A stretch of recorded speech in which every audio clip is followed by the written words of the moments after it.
اعوذ باللہ من الشیطان الرجیم بسم اللہ الرحمن الرحیم لقد من اللہ علی المؤمنین اذ بعث فیہم رسولا من انفسہم یتلو علیہم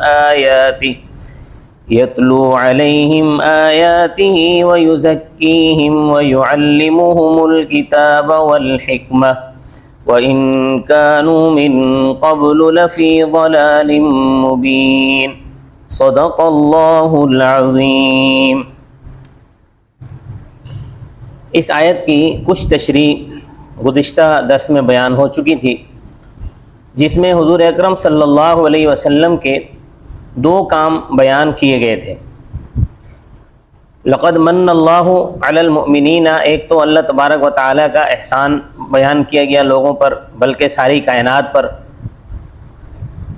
کہ رسول اللہ صلی اللہ علیہ وسلم کی بعثت یہ ساری کائنات پر اللہ کا بہت بڑا احسان ہے۔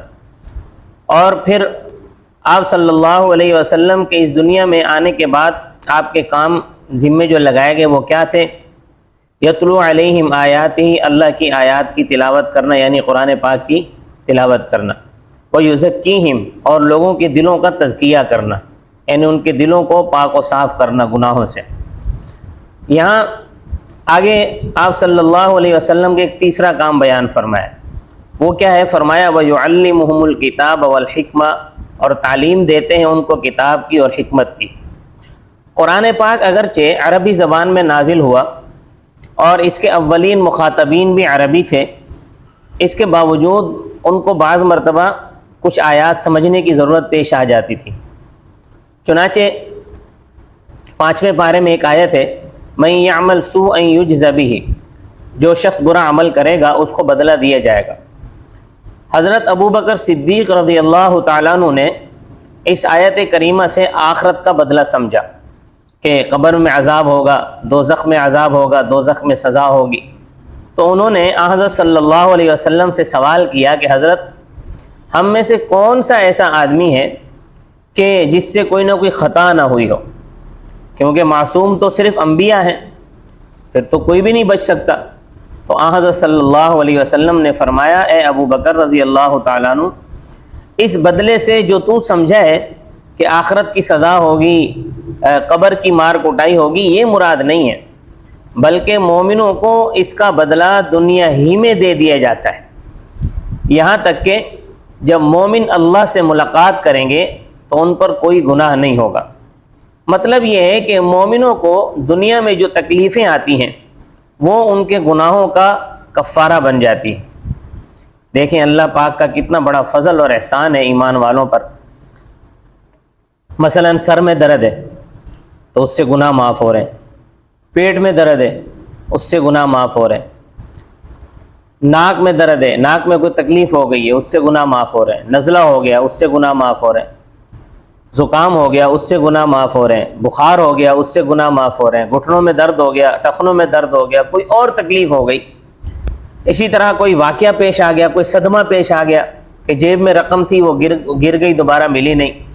یہاں تک کہ گرمی اور سردی بھی مسلمانوں کے گناہوں کا کفارہ بنتی ہے، کیونکہ اس میں بھی تکلیف ہوتی ہے۔ یہ خلاصہ ہے ترمذی شریف کی ایک روایت کا۔ تو حضرت ابوبکر صدیق رضی اللہ تعالیٰ عنہ جیسی شخصیت آیت کریمہ کا صحیح مفہوم نہ سمجھ سکی، حضرت صلی اللہ علیہ وسلم نے وضاحت فرمائی تو مطلب سمجھ میں آیا کہ یہ مطلب ہے۔ اسی طرح حضرت عائشہ صدیقہ رضی اللہ تعالیٰ عنہ فرماتی ہیں کہ میں نے حضرت صلی اللہ علیہ وسلم سے سوال کیا کہ حضرت آپ نے فرمایا ہے من نوقش فی الحساب عذب، کہ جس سے صحیح معنی میں حساب لیا گیا اس کی خیر نہیں ہے، حالانکہ اللہ تعالیٰ تو فرماتے ہیں فسوف یحاسب حسابا یسیرا، پس عن قریب اس سے آسان حساب لیا جائے گا، یعنی مومنوں کا حساب آسان ہوگا۔ حضرت صلی اللہ علیہ وسلم نے حضرت عائشہ سے فرمایا کہ عائشہ، ان دونوں باتوں کا آپس میں کوئی ٹکراؤ نہیں ہے۔ آیت کریمہ کا مفہوم یہ ہے کہ مومنوں کا حساب سرسری لیا جائے گا، اور سرسری جو حساب ہوتا ہے وہ بالکل آسان ہوگا، اور یہ اس کا مطلب یہ ہے کہ اللہ تعالیٰ کے حضور حساب و کتاب کے لیے پیش ہو جانا ہی مومن کا حساب ہے۔ اور یہی حساب یسیر ہے۔ اور میں نے کہا کہ آپ صلی اللہ علیہ وسلم نے فرمایا کہ اور میں نے جو یہ کہا ہے اس کا مطلب یہ ہے کہ جس سے پوچھ لیا گیا وہ پھنس جائے گا، مطلب کسی کا اگر باریکی سے حساب لیا گیا تو وہ بچ نہیں سکے گا۔ آسان حساب یہ ہے کہ بس حساب پیش کیا گیا اور اس پہ کوئی تعارض نہیں کیا گیا، بس ایسے چھوڑ دیا گیا۔ تو سرسری حساب اور چیز ہے، پورا حساب اور چیز ہے۔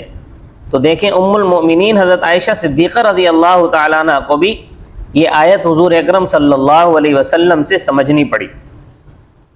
اسی طرح 7ویں پارے میں ہے، سورہ انعام میں ایک آیت ہے، الذین آمنوا ولم یلبسوا ایمانہم بظلم اولئک لہم الامن وہم مہتدون۔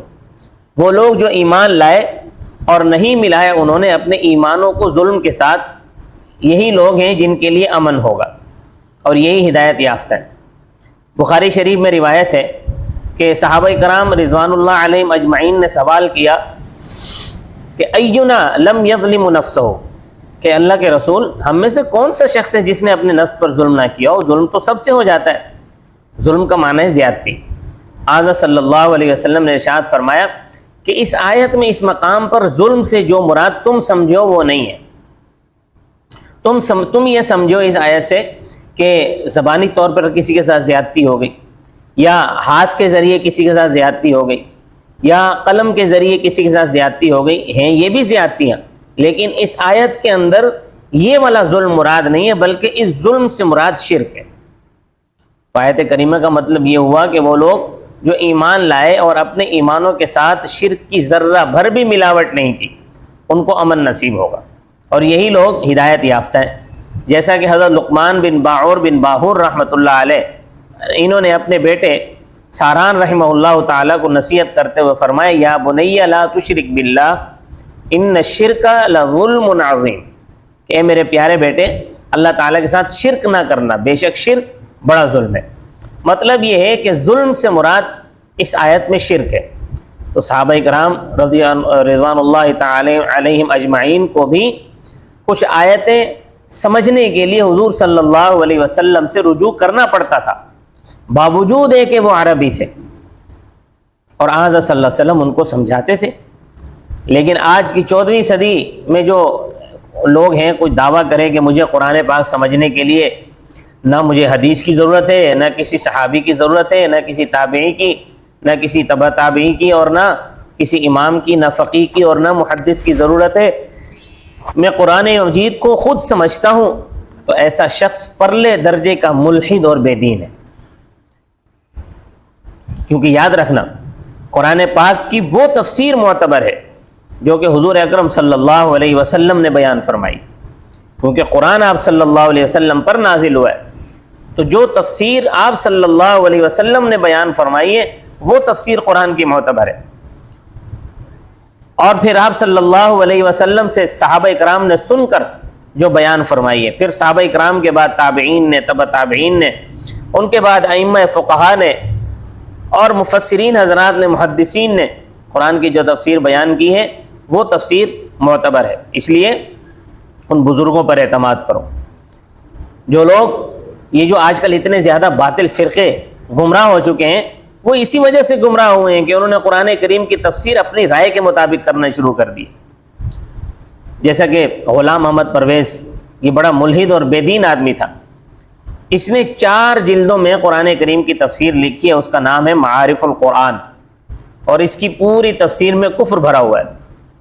اس کا دعویٰ ہے، تفسیر میں سارا کفر بھرا ہوا ہے، لیکن دعویٰ اس کا یہ ہے کہ جیسی تفسیر میں نے لکھی ہے، قرآن کو جس طرح میں سمجھتا ہوں ایسے کوئی نہیں سمجھ سکتا، یہ اس کا دعویٰ ہے۔ یعنی کہتا ہے کہ آج تک میرے بغیر قرآن کریم کو کسی نے سمجھا ہی نہیں، اور اس کی حیثیت یہ ہے کہ ساری زندگی انگریز کے بوٹ چاٹتا رہا، انگریز کے بوٹ پالش کرتا رہا، کیونکہ سرکاری ملازم تھا، ساری زندگی اس نے داڑھی منڈوائی ہے، داڑھی نہیں رکھی، نماز ایک نہیں پڑھتا تھا، اور دعویٰ اس کا یہ تھا کہ آج تک جتنی تفسیریں لکھی گئی ہیں وہ ساری غلط ہیں، اور جو بالکل صحیح تفسیر ہے وہ میری تفسیر ہے جو میں نے لکھی ہے۔ اب اس کی تفسیر کا ایک حوالہ پیش کر دیتا ہوں۔ اس نے اپنی تفسیر میں لکھا ہے کہ سائنس اگر اس بات کو ثابت بھی کر دے کہ ایک انسان چند سیکنڈوں میں یا چند منٹوں میں یا چند سیکنڈوں میں چاند پر جا بھی سکتا ہے اور آ بھی سکتا ہے، میں پھر بھی نبی کریم صلی اللہ علیہ وسلم کے معراج جسمانی کو نہیں مانوں گا۔ یہ اس کی تفسیر ہے۔ تو یاد رکھو، ہر تفسیر کو تفسیر نہ سمجھو، سلف صالحین کا، بزرگان دین کا دامن نہ چھوڑو۔ اسی طرح اور بھی دیگر تفسیریں ہیں جنہوں نے بزرگان دین کا دامن چھوڑا، جیسے مودودی صاحب بھی ہیں، انہوں نے بھی اپنی تفسیر اور دیگر کتابوں میں بہت ساری غلط باتیں لکھی ہیں۔ علماء کی ان پر تنقید بھیجا نہیں ہے۔ اگر زندگی رہی تو انشاءاللہ اس آیت پر باقی بیان کل کروں گا۔